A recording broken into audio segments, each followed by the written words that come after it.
I got started reproducing the passion that I had for the taste that I experienced after baseball practice in Little League. So it took years testing and sampling with loved ones and fraternity brothers and friends. And eventually, after graduating with a master's degree in college, I came back to Chicago and I continued to make ice cream. And I stepped out on faith. I didn't know an ounce about business. And I started making ice cream in the basement. I started selling ice cream out the trunk of my car and just really trying to share the passion that I had for ice cream with other people. And I would be remiss, I would be ungrateful, I'd be untruthful if I did not stop and pause and thank God for the words that I heard from the Honorable Minister Louis Farrakhan, because it was those words that was like the amazing grace, how sweet the sound of his voice that saved me from my condition, want to be a slave. It inspired me to want to do something for myself. It gave me the inspiration where I believe that I can do for self. And so I have not had a break or respite since then. I've been working tirelessly since then to bring into reality the vision that I had back when I saw myself being the ice cream man of the country, the black ice cream manufacturer in America.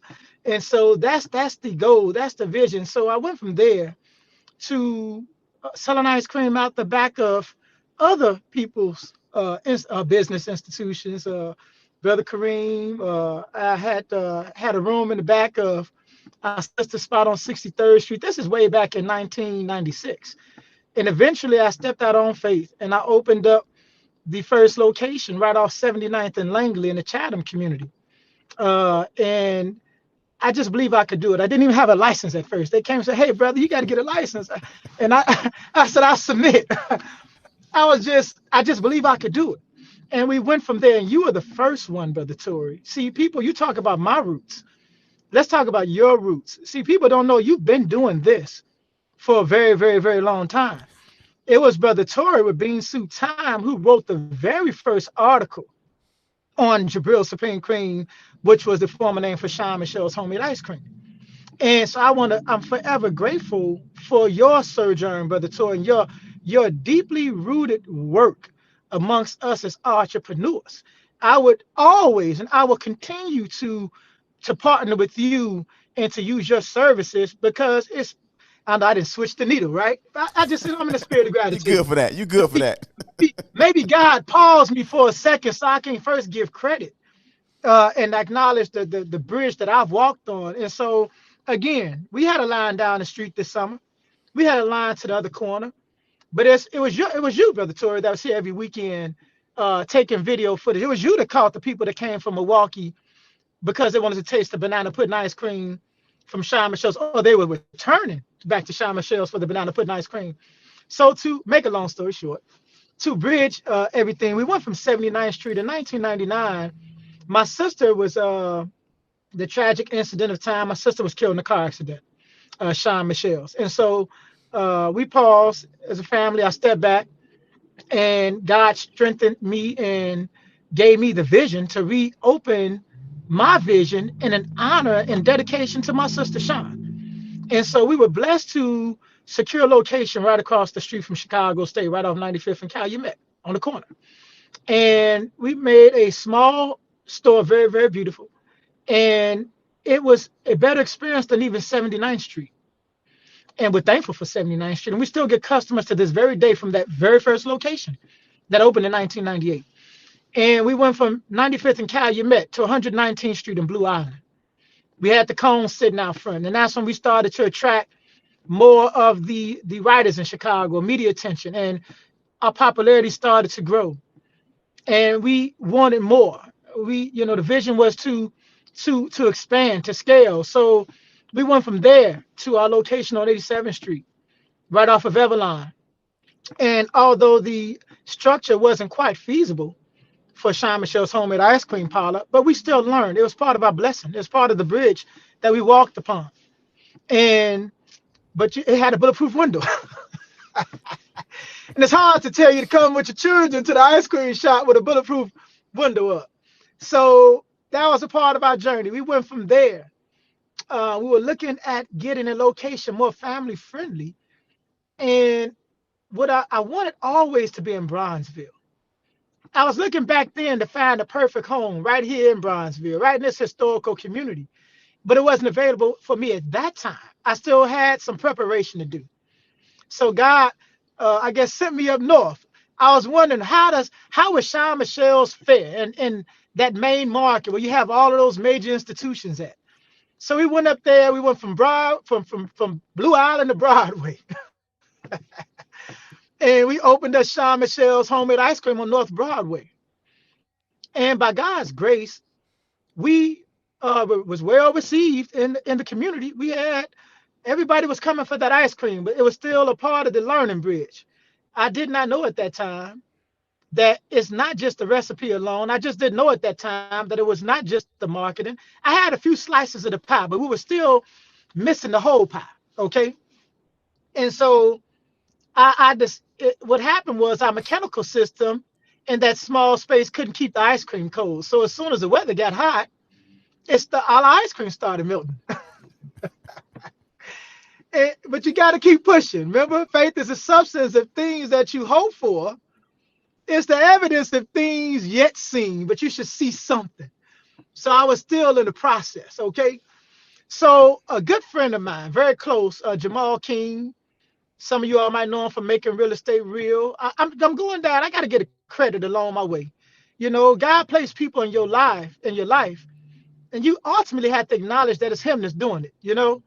I got to give credit to Baldwin's. My mother took me there as a child. I got to give credit to those who laid a foundation for where I'm at.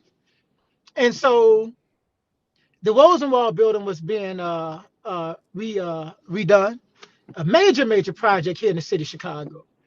And my friend Jamal, he said, yeah, basically, are you interested in opening up in Bronzeville? Lord knows that I was. And so he asked me to meet him over here at the Rosenwald building. And nothing was in this building except for mud and dirt. You had to have a hard hat on and you had to have those big boots on just to walk through this place. And so you had to have a vision of what you wanted this thing to look like. So I said, okay, I had no idea of what it was going to take to open up this Rosenwald. I had never participated in a build up from the ground up. This was totally brand new for me. So I worked day and night. For 2 years, I worked 3 jobs, saving. I qualified for whatever local programs that was available. And I thank God for the programs that the city of Chicago and the partners of the city of Chicago made available for businesses like mine. Again, we're going down that gratitude bridge. And by God's grace, 2 years later, I had a picture of what I wanted on my wall years before I came to the Rosenwald building. So it reminds me of the scripture that says, as a man thinketh in his heart, so is he. And so it's the gratitude bridge. I did not know that it was going to take 2 years. So I didn't open in 2018. And with the help of God, I was able to build and to place into reality the image that I had on my wall. I have a vision board. If you can't see something, I tell my staff all the time, you can't be something. And so we have to claim what we want. We have to believe what we want. We have to go after what we want. And so what you see now is what I call a model of what you're going to see moving forward. So help me God. We're going to scale from Chicago to other similar Black communities, just like Bronzeville. But we're a service to the whole entire larger area of the city of Chicago. And you cross boundaries when you participating in what I like to say, when you sharing that God has given you as a gift.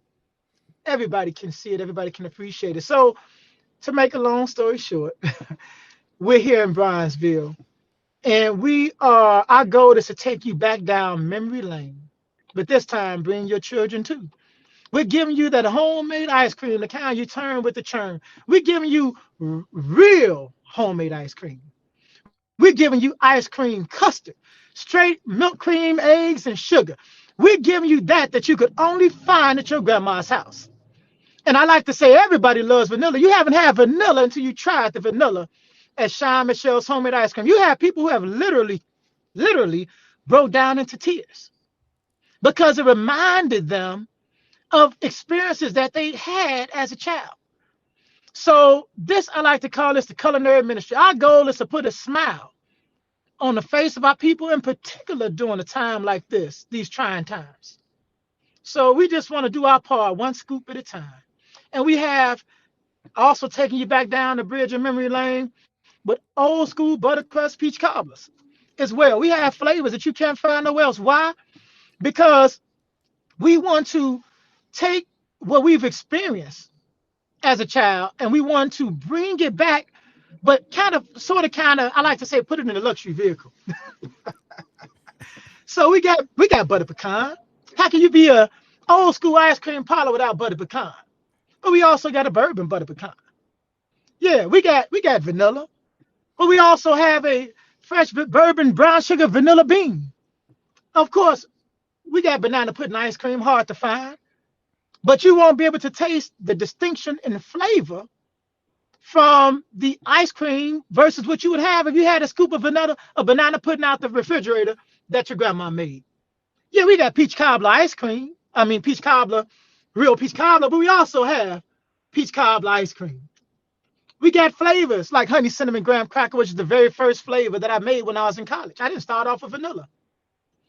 I really go off inspiration. I'm taking notes, man. I want people to understand there's Praise some God. new words to put into your Come on. vocabulary. The Come gratitude on. bridge. Let's talk Come about on the now. gratitude bridge, man.